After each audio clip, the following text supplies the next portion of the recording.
Welcome to this special YouTube live event on integrated reasoning. Thanks for joining me.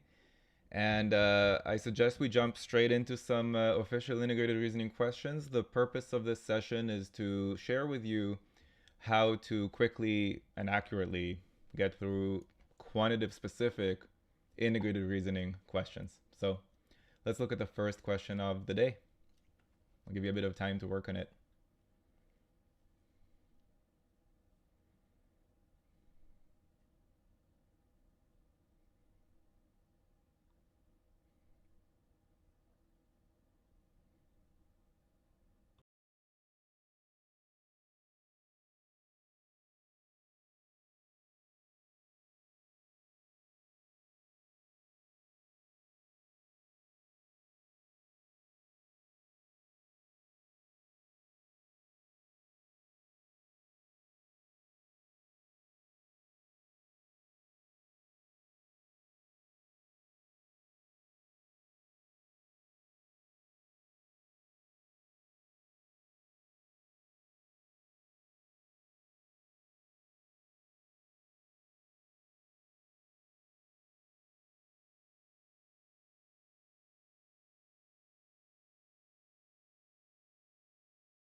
So the visual that we have here is called the Venn diagram. And when you have multiple sets, Venn diagrams are pretty good.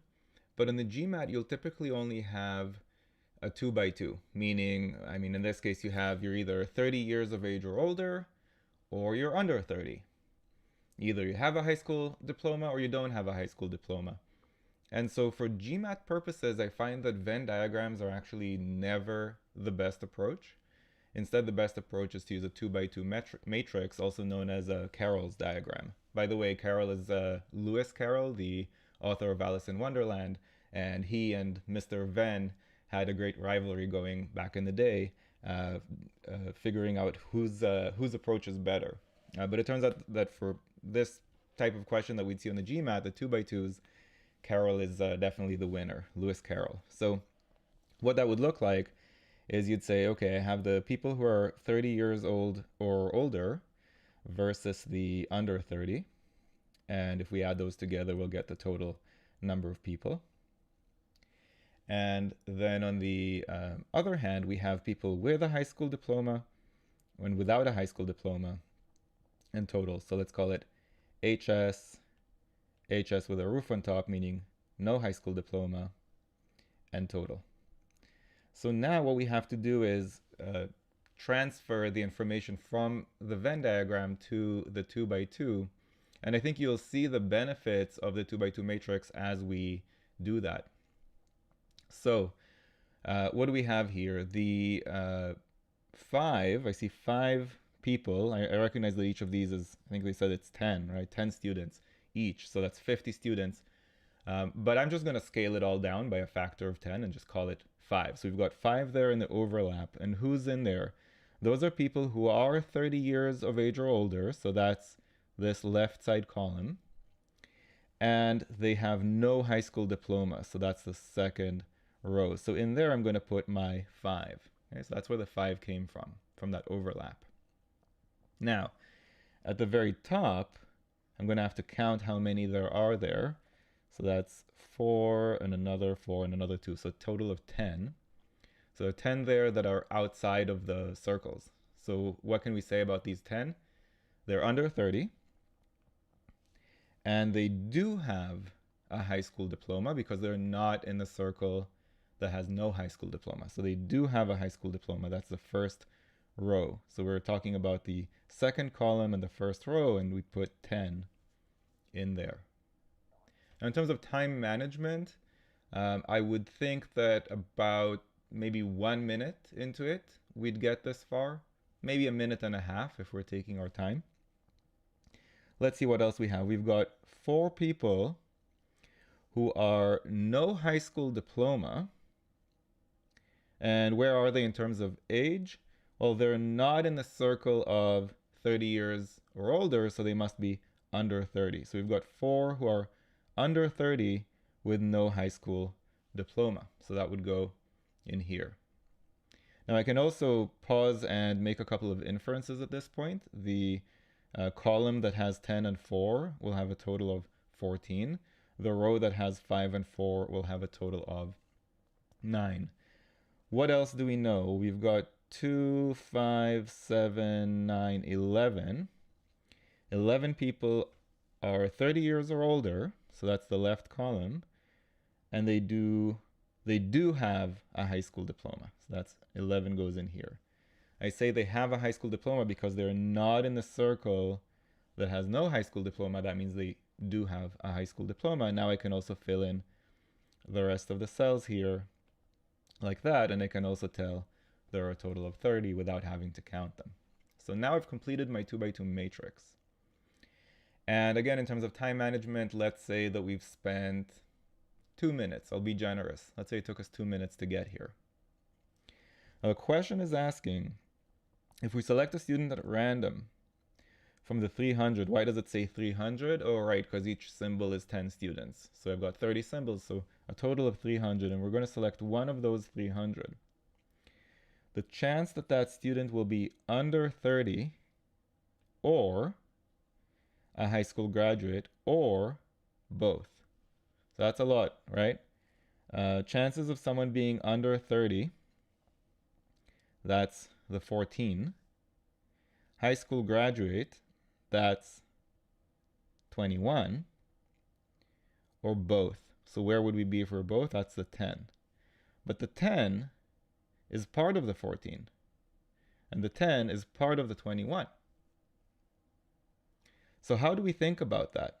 Well, it might be better to think about the opposite. So if you're not under 30, and you're not a high school graduate, and you're certainly not both, then what are you? You would be at least 30 years old and not a high school graduate. That's the 5. So you've got 5 out of 30 or 1 out of 6. Answer choice A.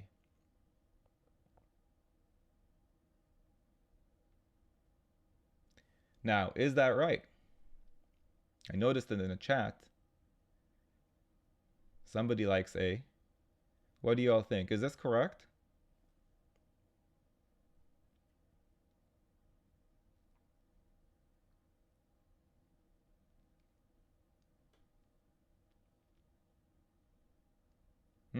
So a bit of a debate going in the chat now.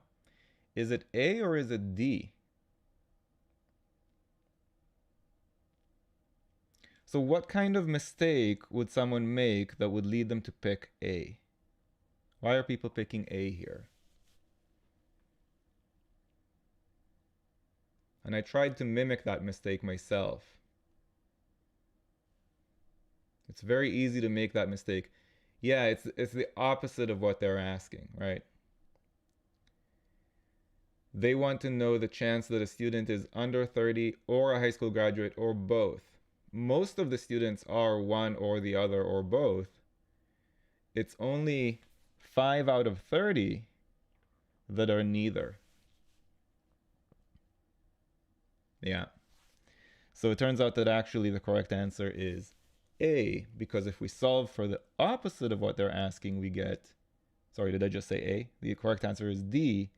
Turns out if we solve the opposite of what they're asking, we get A, but what they're actually asking is D. I'll just pause there for a moment to see if there are any questions.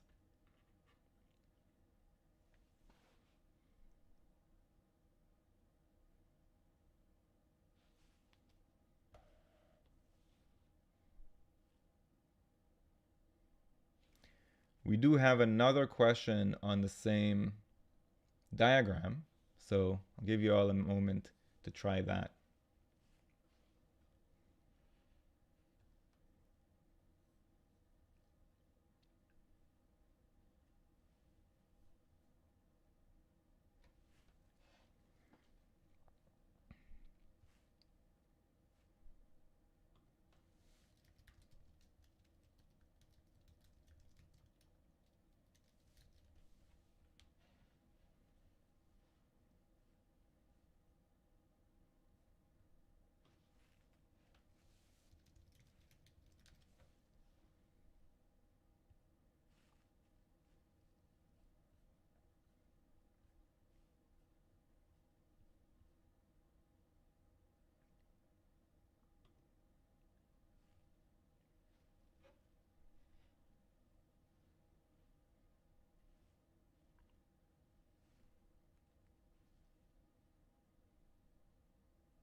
Yeah, so as Nikhil mentioned in the chat, we're just looking for the under 30 and high school graduates. We want students who are both under 30 and high school graduates. If I go back to the previous slide where I had my 2x2, under 30 and high school graduate is 10. See that? That's a 10. That's under 30 and high school graduate.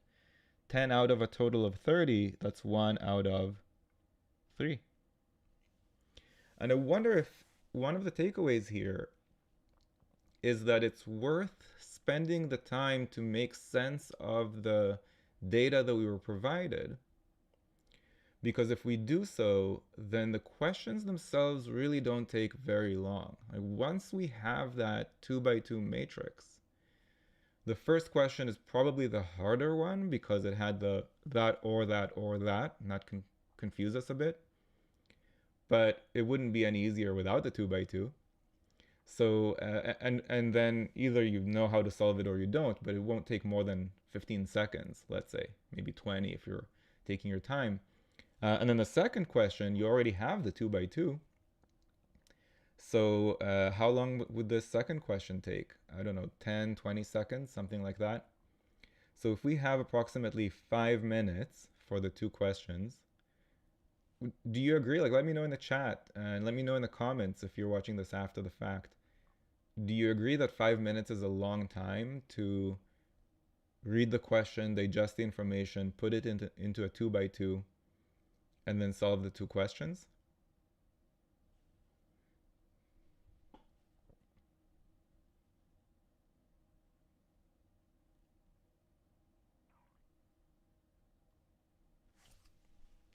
And JD, to your question there in the chat, do I approach IR questions similar to quant questions, where I spend the majority of the time reading, digesting, prepping myself, making inferences, and a minority of the time actually solving the question?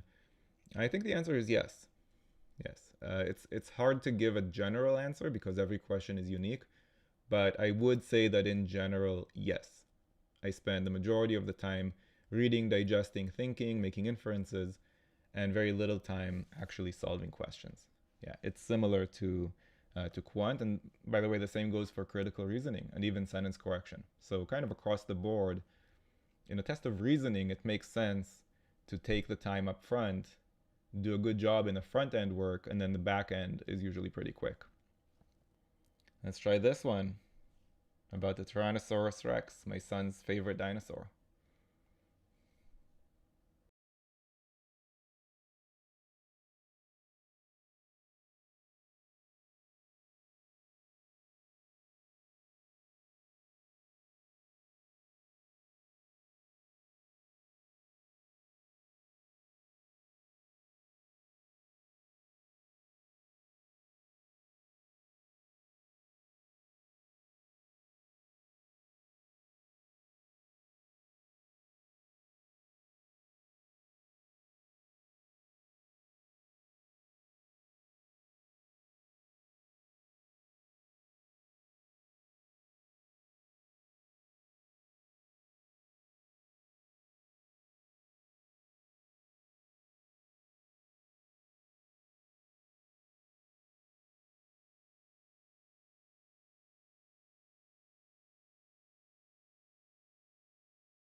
So JD, I love your comment there in the chat. I think you're exactly right. What JD is saying, correct me if I'm wrong, is that it looks in the graph as if the line from A to C is approximately straight.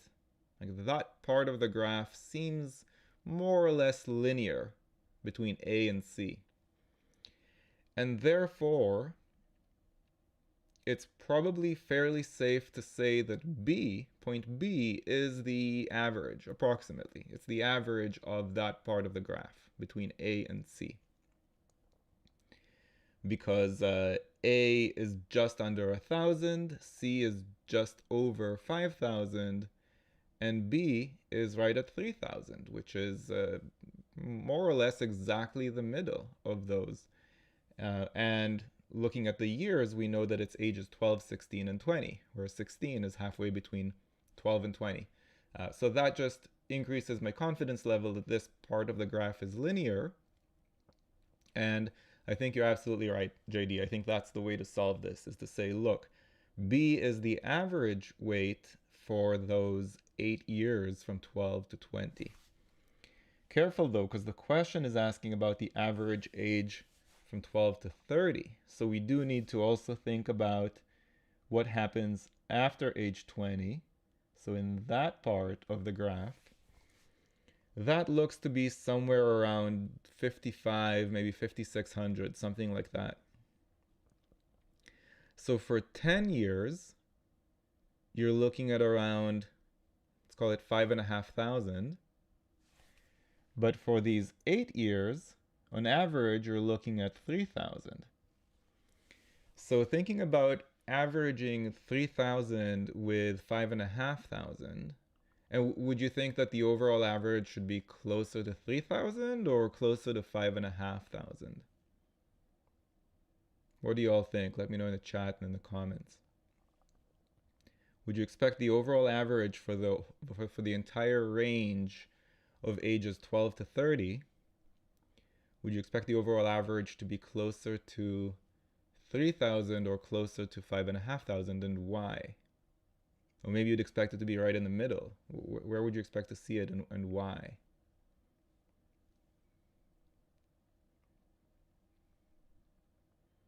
So Surajit says closer to 5.5. JD says right at the midpoint.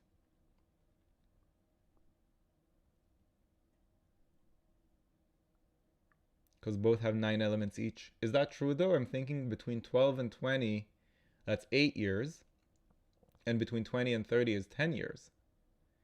So I think Surajit is right, because if you spend more of your life between ages 20 and 30 than you do between ages 12 and 20, then your average weight for those 18 years would be a little bit closer to the range at which you spend more time.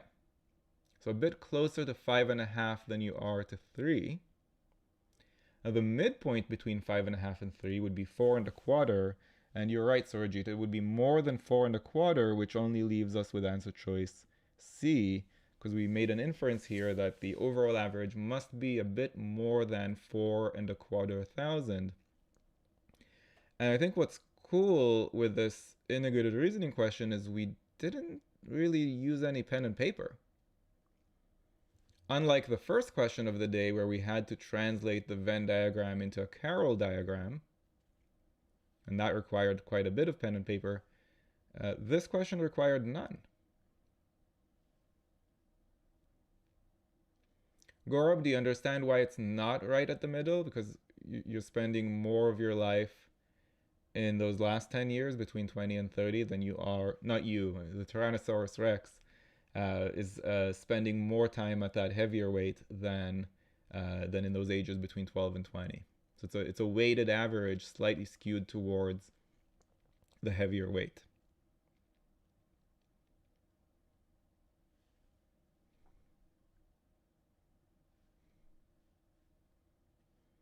So JD, oh, you retracted your message. Okay. Could we have said B is the average if the slope for AC was 0?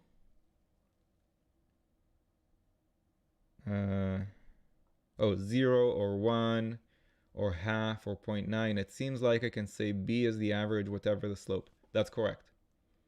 Yeah, the midpoint of any line is the average of that segment. So as long as it's a line, as long as it's linear, it doesn't matter what the slope is. The midpoint of that segment will be the average of that segment.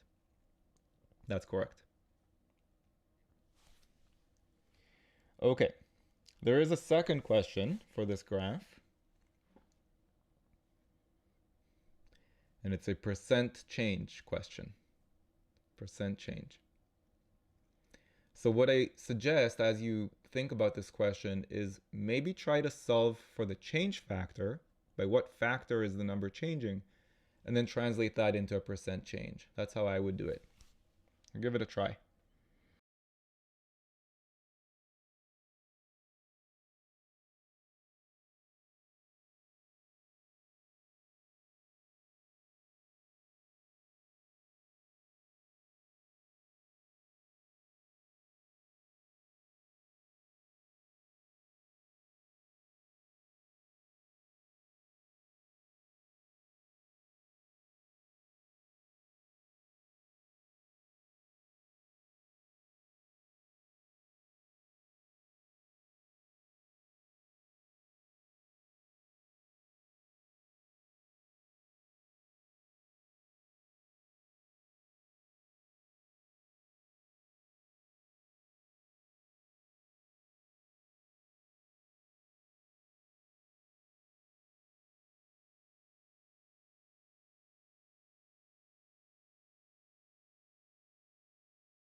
Okay, so from age 12 to 16, we're going from approximately 1,000 to approximately 3,000. So it's tripling. So when something triples, what percent increase is that? And what I show in the book is that you can take 100 as your starting point, multiply it by the change factor, and then subtract back out that starting point. That's how we get the percent change. So in this case, that's a 200% change, a 200% increase. That's that first change. The second change, going from approximately 3,000 to approximately 5,000, that's a change factor of 5/3. You take the end point divided by the starting point. That's the change factor. That's the factor by which the weight has changed, 5/3. What percent change is that? Again, multiply by 100 as a starting point and then subtract back out that starting point to get the percent change. And I think you get approximately 66%. So that's the second percent increase. Now the question wants to know the percent change, the first percent change, so 200. Let's replace all that text with the number 200. So 200 is approximately equal to or 2 times or 3 times. I'm looking at the answer choices. How does 200 relate to the percent change in the second part, so 66? So 200 is equal to 66? No. 200 is about 2 times 66? No. 200 is about 3 times 66? Yes.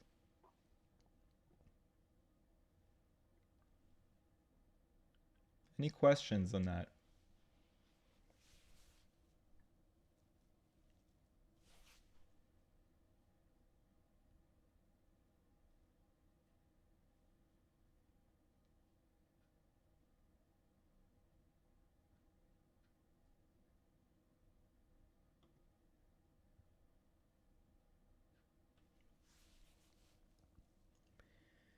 No, I didn't use a calculator for any of these. That's right.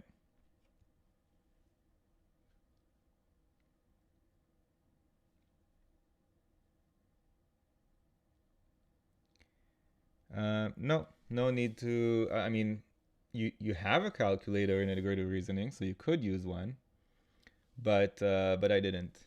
That's right. I have two more questions for you all here. Let's try this one about an architect.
So this question can be solved very quickly with very little actual work, but you have to understand a concept that they're testing here, and the concept has to do with similar shapes.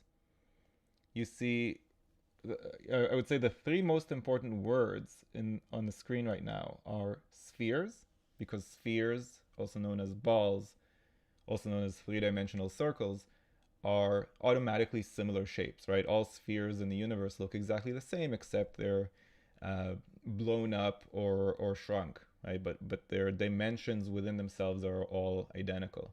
Another way to say that is a sphere is defined by one parameter.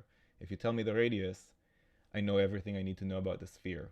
If you tell me the surface area, I know everything I need to know about the sphere. If you tell me the diameter, I know everything I need to know about the sphere. A single parameter defines the entire shape. That wouldn't be true of a rectangle or a triangle, but squares or cubes are automatically similar to one another. Same goes for circles and spheres. So that's a really, really important word there. The other really important word, or the second really important word, is the word area.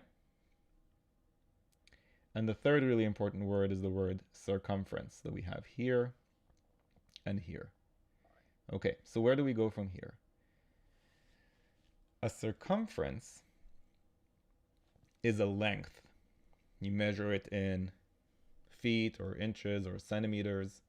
An area is an area. It's a two-dimensional type of measurement. You would measure it in square feet, square inches, square centimeters, etc.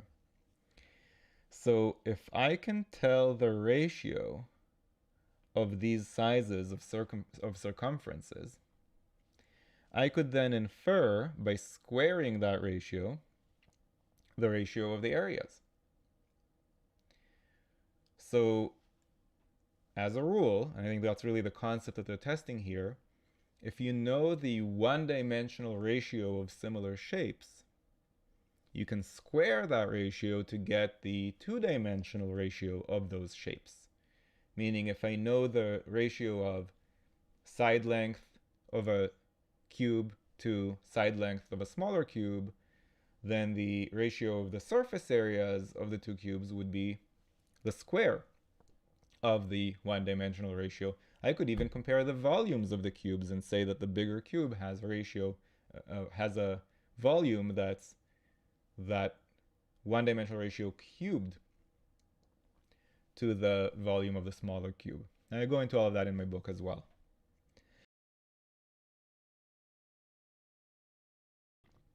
So this is where I would use a calculator. We do have a calculator on screen in the integrated reasoning part of the test. And what I would plug into that calculator is 7.85 divided by 5.5. I'm dividing 7.85 by 5.5, and once I get the result, I'll multiply it times itself, because I want to square this ratio. I want to know the ratio of the areas of the spheres. So go ahead real quick there at home and either use an on-screen calculator or Google it or pull out a physical calculator, and go ahead and tell me in the chat or in the comments, what do you get when you divide 7.85 by 5.5, then multiply that result times itself to get the two-dimensional ratio of these spheres?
Thank you, JD. So you got approximately 2, right? I'm seeing there 2.03709, so basically 2. A ratio of 2 to 1. That's really convenient. Does that mean that the cost of finishing the bigger sphere will be double the cost of finishing the smaller sphere? Because if it has double the surface area, then whatever the price is, it'll be double. Because the price is per square foot or square meter.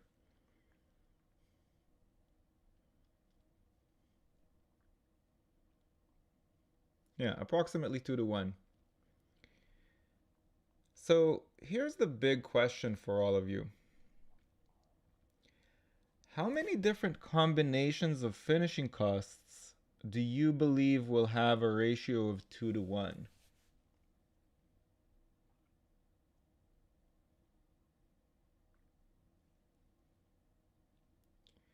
If they provide us with more than one pair of numbers with a ratio of 2 to 1, then the question is no longer testing what it set out to test, right? Because then you'd actually have to do all of the calculations that many of you did. Using the $90 per square meter and multiplying that using the formula 4 pi r squared. You shouldn't have to do so much work on the GMAT, even in integrated reasoning. All you have to do is identify that we're talking about similar shapes, spheres. We have the one-dimensional ratio. We use the on-screen calculator to infer the two-dimensional ratio by dividing 7.85 by 5.5 and then multiplying that result times itself to get the two-dimensional ratio. You see that it's 2 to 1, and then you say, well, the costs have to have a ratio of 2 to 1. And the only numbers here that have a ratio of 2 to 1 are 900 and 1800. Therefore, the answer is 900 for the smaller one and 1800 for the bigger one. And we don't need the $92 per square meter. I didn't use that piece of information, nor did I use the 4 pi r squared formula. I don't need any of that if I understand the concept that they're testing here. So really, I would say this is a ratio question, although it doesn't look like a ratio question. But that's really what they're testing. Ratio question specifically in the context of similar shapes in geometry. Any questions before we move on to the last problem of the day?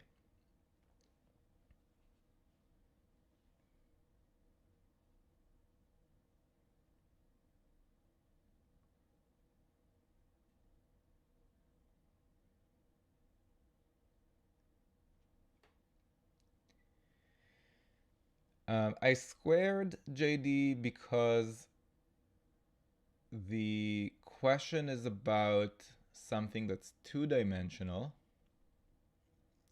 and the information that I had was about something one-dimensional. And the information I had was about the circumferences, which is a one-dimensional thing, and I wanted to infer the two-dimensional ratio because that's what they were asking about. So that's the reason that I squared the ratio.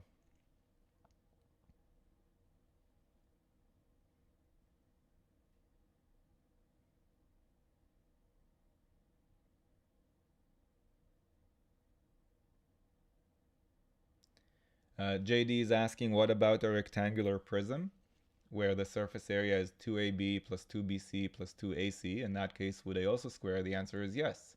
Now look, JD, rectangular prisms are not necessarily similar shapes. Okay?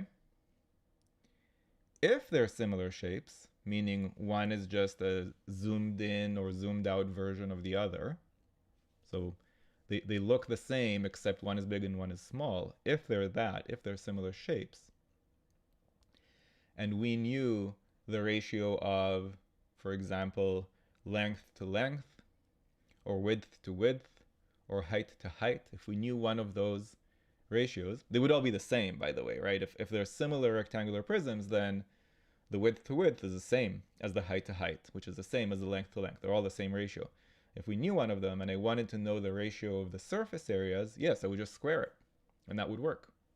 Absolutely. So that works for any similar shapes. It just so happens with spheres that they're automatically similar. I don't need them to be any kind of special spheres in order for them to be similar to each other. Whereas with rectangular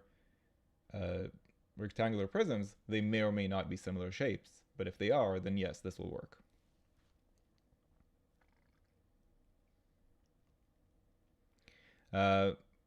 Gorab, so it's a good question, right? How did I identify that this was a ratio question for similar shapes? I think the answer is I started suspecting the minute I saw the word spheres. That's when I started suspecting that this may be testing that concept.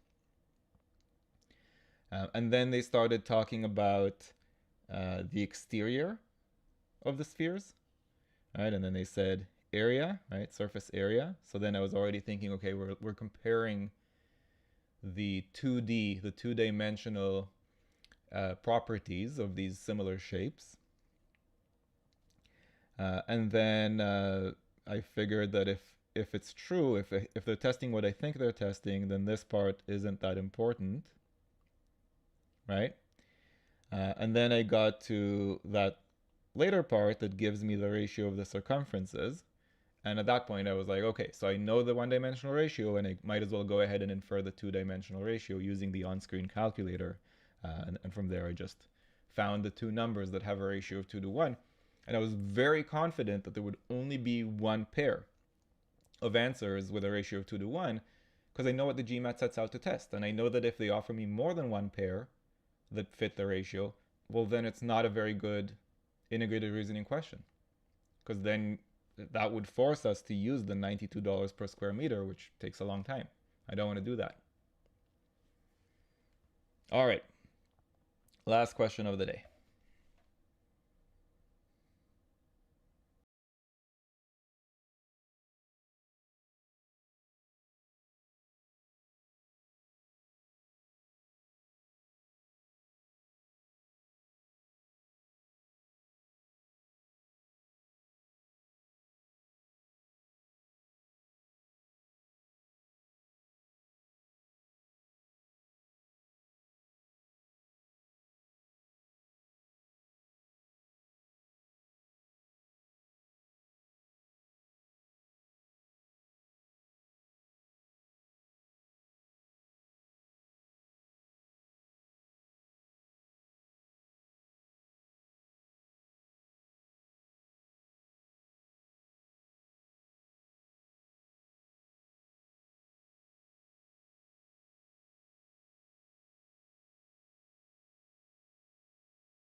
Yes, that's a really good observation there in the chat, JD.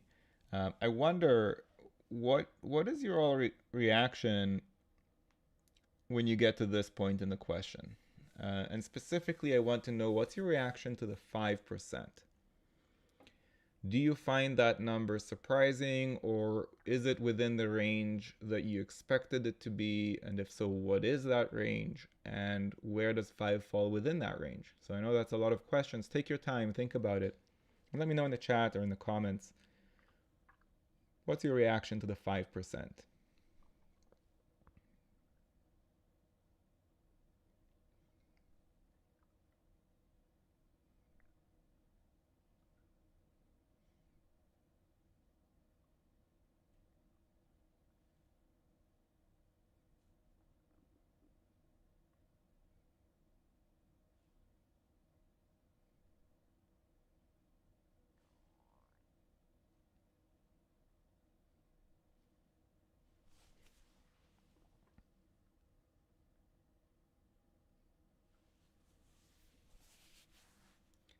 Yeah, I'm seeing some great stuff there in the chat. You'd expect the overall interest to be somewhere in between 4% and 8%. That would be the logical expectation because our overall investment is some kind of mixture of these two interest rates, somewhere between 4% and 8%. Now, if you're investing more of your money at the lower interest rate, you would expect the overall interest to be closer to 4% than it is to 8%, and vice versa. Now, 5% is closer to 4% than it is to 8%.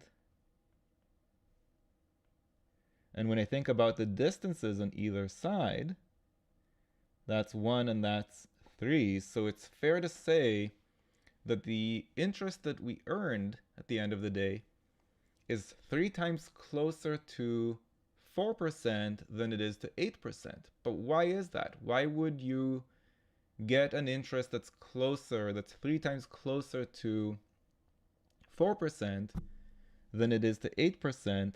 The only explanation is that you must have invested 3 times as much at that lower interest rate than you did at the higher interest rate. So the big question for you all now, and I hope you'll get this right, how many different pairs of answers do you think we'll see that have a ratio of 3 to 1? What would be your expectation before you even look at these answer choices? How many pairs do you think the GMAT will offer you that correspond to a ratio of 3 to 1?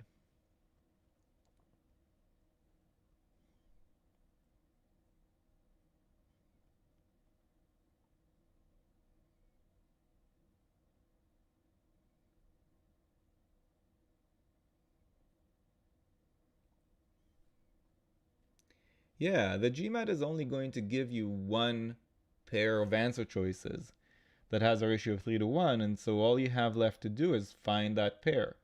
So I look at 21 and I ask, is 63 present? No. I look at 32 and I ask, is 96 present? Yes. So just make sure you don't make a mistake there. We have more invested at X than we have at Y, and this is my answer.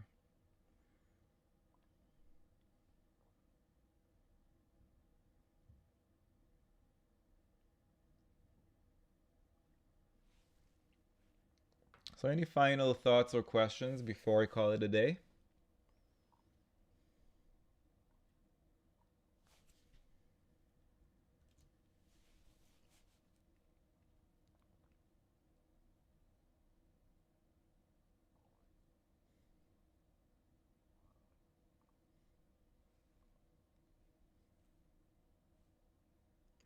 JD, to your question there, 4x and 8y are not interest rates. They would be more like the interest, like the amount of interest that I get in dollars, right? Because x and y represent dollar amounts. And the 5% is not a dollar amount. The 5% they gave us, that's an interest rate. So if you were to put the number 5% on a number line that has 4x and 8y on it, then you're not comparing apples to apples. You've got a number line that's representing dollar amounts of interest, and now you're trying to place an interest rate somewhere on that line. It's not the appropriate line to put the 5% on. The 4% and 8% represent theoretical interest rates. Well, they're not theoretical, they're real, but they're extremes, right? If we only invested in the 4%, in other words, if x was 1 and y was 0, if we're only investing in the lower interest rate, then it would be 4%. If we're only investing in the higher interest rate, it would be 8%. We are getting somewhere in between. So that's the answer to your question. That's why we have 4 and 8 on the number line, not 4x and 8y.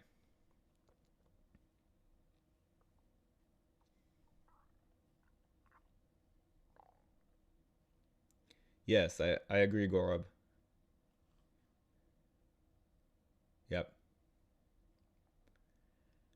My hope is that as a result of this session, you have a new appreciation for how quickly it's possible to solve integrated reasoning questions. They don't have to take a very long time. They're not designed to take a very long time if you're doing them right. So when you're practicing at home, and I always say this for everything on the GMAT, but I'll say it again today. When you're practicing at home, the goal is not to pick the right answer. The goal is to figure out what concept they're trying to test in that question and how, thanks to a good understanding of that concept, how one could solve the question in, say, under 2 minutes when we have on average 2.5 minutes per question.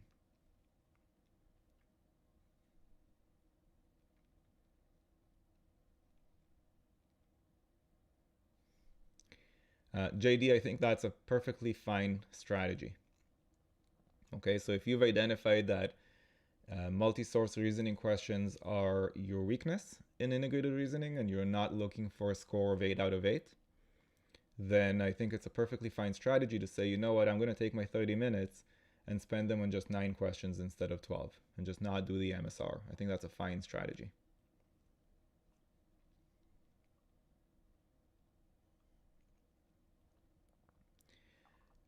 To your question, Nikhil, that's for a 2-hour coaching session. So it's not an hourly rate, it's a 2-hourly rate. It's for a 2-hour session. Okay, and anyone wants to inquire further, you're welcome to reach out to me. I'll put my email in the chat. It's info@quantreasoning.com. Okay. Thank you all so much for joining me today. I hope you found this valuable. If you did, it really helps the channel when you give a thumbs up to the videos. So I encourage you to do that, and put in comments as well, because that's always good too. Of course, if you're not subscribed, I'd appreciate if you subscribe and click that little bell below to get notified about future videos. Until next time, have a wonderful week.